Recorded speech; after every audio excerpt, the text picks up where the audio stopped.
Right now, without knowing it, a hidden set of rules is operating inside your mind, controlling your choices before you even make them. What we are opening today isn't just a list of tricks. It is a deep look into the architecture of your subconscious mind. The hidden systems designed to manipulate, persuade, and influence you every single day.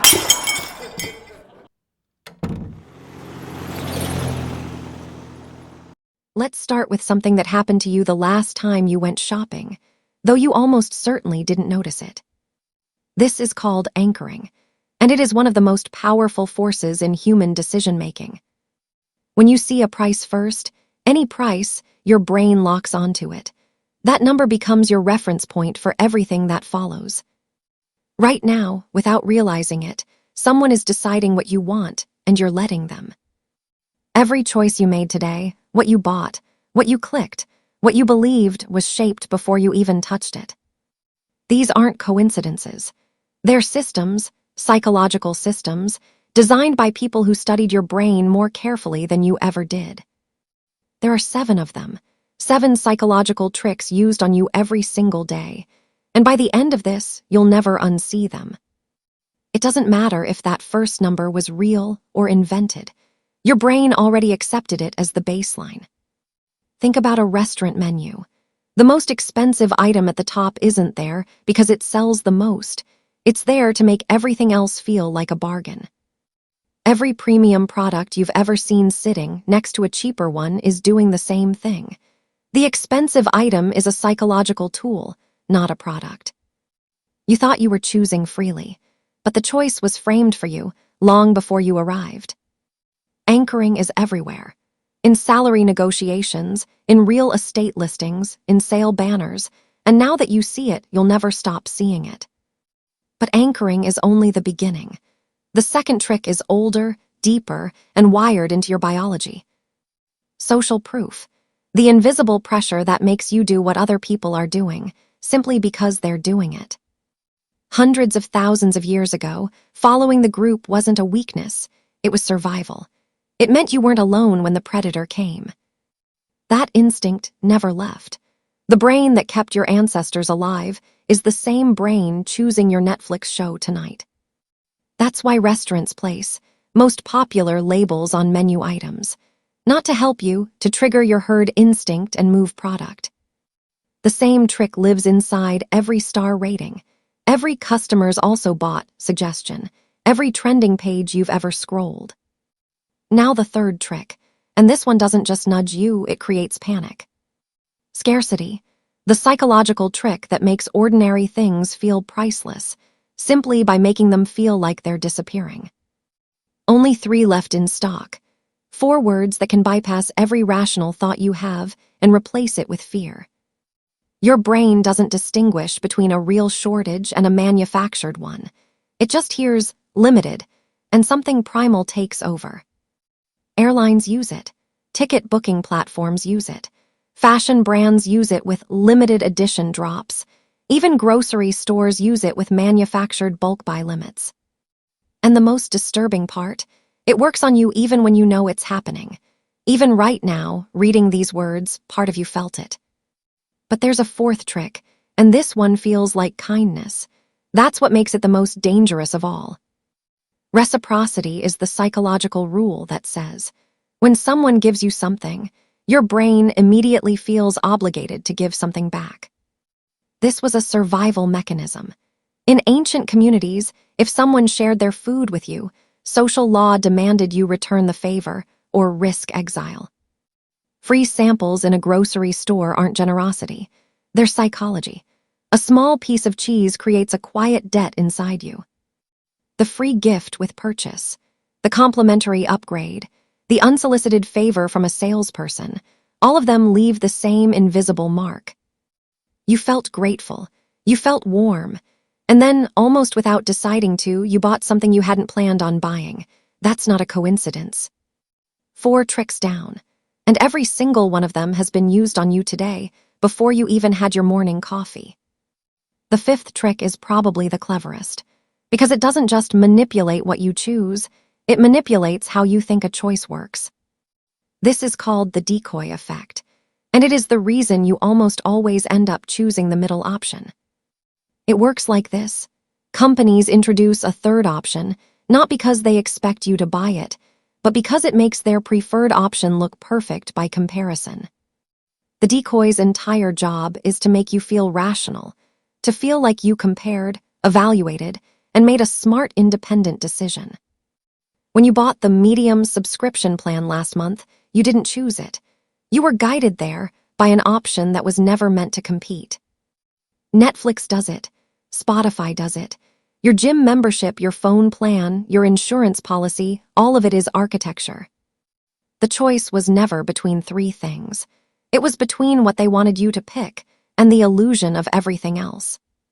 Now take a breath, because the next two tricks are different. They don't target your desires or your social instincts. They go after something even more fundamental. These next tricks target your attention, your curiosity, and ultimately your fear of losing something you already have. Trick number 6 has a name, and once you learn it, you'll see it in every headline, every email subject line, and every YouTube thumbnail you've ever clicked. The curiosity gap, the space between what you know and what you desperately need to find out. Your brain has a fundamental need for completion. An open question feels physically uncomfortable, like an itch you cannot reach. Scientists call this the Zeigarnik effect. We remember unfinished things more vividly than completed ones. Advertisers have known this for decades. Every email subject line that says, "You won't believe what happened next," is not being creative. It is executing a clinical psychological formula. News networks have perfected this into an art form. Teasers before commercial breaks. Breaking news banners on stories that are 3 days old. Cliffhangers between segments. The curiosity gap is so effective because it turns the human need to understand the world, something ancient and beautiful, into a lever that can be pulled for profit. You see it in podcast episode titles, in book chapter endings, in social media captions that stop exactly one sentence too soon. But here is the thing nobody tells you. The answer they give you almost never satisfies you the way your brain promised it would. The gap is the point, not the answer. You consumed the content. You gave them the click, the watch time, the engagement. And now you've already forgotten what the question even was. 6 tricks, each one more layered than the last. But the seventh is the one they've built entire industries on. Loss aversion. The psychological fact that losing something hurts approximately twice as much as gaining the exact same thing feels good. This isn't philosophy. This is neuroscience. Studies have shown this again and again. The pain of losing $20 is felt more intensely than the pleasure of finding $20. Companies discovered this asymmetry and built entire business models around it. Not around giving you something, around making you afraid to lose something you already have. Don't miss out. Your free trial ends in 24 hours. You have rewards about to expire. Every one of these is a loss aversion trigger, pulled deliberately, precisely, and without apology. Loss aversion doesn't just live in marketing. It lives in your relationships, your career decisions, and every time you've stayed somewhere you shouldn't, simply because leaving felt like losing. Psychologists call it the sunk cost fallacy. You keep watching the bad movie because you paid for it. You stay in the bad job because of the years already given. Loss is the anchor, not logic. The brilliant and terrible thing about loss aversion is that it doesn't need to be real. The threat of a loss is enough. The possibility is enough. Even the word lose is enough. Think about your phone notifications. Every red badge on an app icon is a tiny engineered loss. Something is waiting. Something is accumulating. Something will be missed if you don't look. Instagram, Twitter, every app with a notification system, they're not keeping you informed. They're creating dozens of tiny engineered losses per day to keep pulling you back. 7 tricks. All 7 are running simultaneously, right now, on every screen, in every store, in every notification, in every headline you encounter today. And the most important thing to understand, These tricks are not random. They are not the result of coincidence. They are the product of billions of dollars and thousands of hours of human behavioral research. Real researchers, real psychology departments, real human subjects tested in real experiments so that the results could be deployed on you at scale without your knowledge or consent. But here is where the story changes, because knowledge is not just interesting, it is armor. Once you understand anchoring, a crossed-out price becomes just a number. The theater of it collapses the moment you name it. Once you understand social proof, a most popular badge becomes a flag, a signal that someone wants you to stop thinking and start following.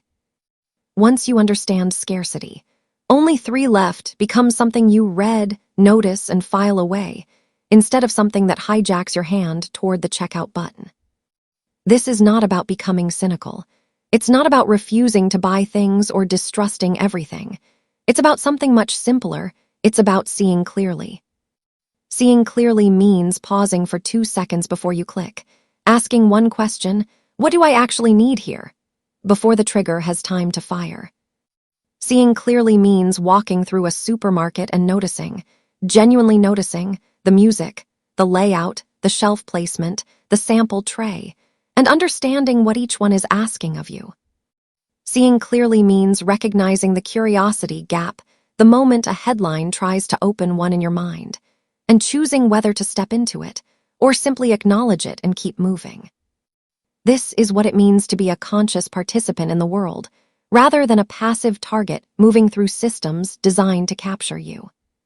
Because these tricks only have full power in the dark, in awareness they lose their grip, not entirely, not immediately, but measurably, genuinely, they lose their grip. The researchers who designed these systems, they understand something that most people spend their whole lives never realizing. Attention is the most valuable currency on Earth. Not your money, not your data, your attention, where you look, what you dwell on, what you feel in any given 10-second window, that is what they are competing for. Every second you spend scrolling, clicking, reacting, without choosing to is a second extracted from you, given freely but taken deliberately. And yet here you are, you watched this, you listened, you stayed, and something in you already knew something was off, you just needed the words for it. That unease you felt, that vague sense that something is nudging you, steering you, harvesting you, it was never paranoia. It was perception. Now you have 7 names, 7 patterns, 7 moments in your day where you can pause, recognize what's happening, and make a real choice, maybe for the first time. Because the goal was never to scare you. The goal was to show you the architecture of the world you already live in, so you can move through it on your own terms. You will still be anchored sometimes. You will still feel the pull of scarcity, the warmth of a free gift, the itch of an unfinished headline. That's not failure, that's being human. The difference isn't perfection. The difference is the moment of recognition, that half-second pause where you see the mechanism before it fires, and you decide what to do with it. 7 tricks: anchoring, social proof, scarcity, reciprocity, the decoy effect, the curiosity gap, loss aversion, learn the name, see the shape, break the spell. Share this with someone who needs it, not to alarm them, but because the people you care about deserve to move through the world with their eyes open, too. Because awareness isn't just personal protection. It's the beginning of something larger, a world where these systems work less well, not because they changed, but because we did. You came here with a question buried somewhere under the surface. Maybe you didn't even know what it was, but somewhere, something felt slightly off, and you wanted to understand it. Now you understand it, and understanding is not a small thing. It is, in the end, the only thing that was ever really yours to begin with. If this opened something for you, stay curious. Keep asking. The world rewards the people who refuse to be managed, and now you know why.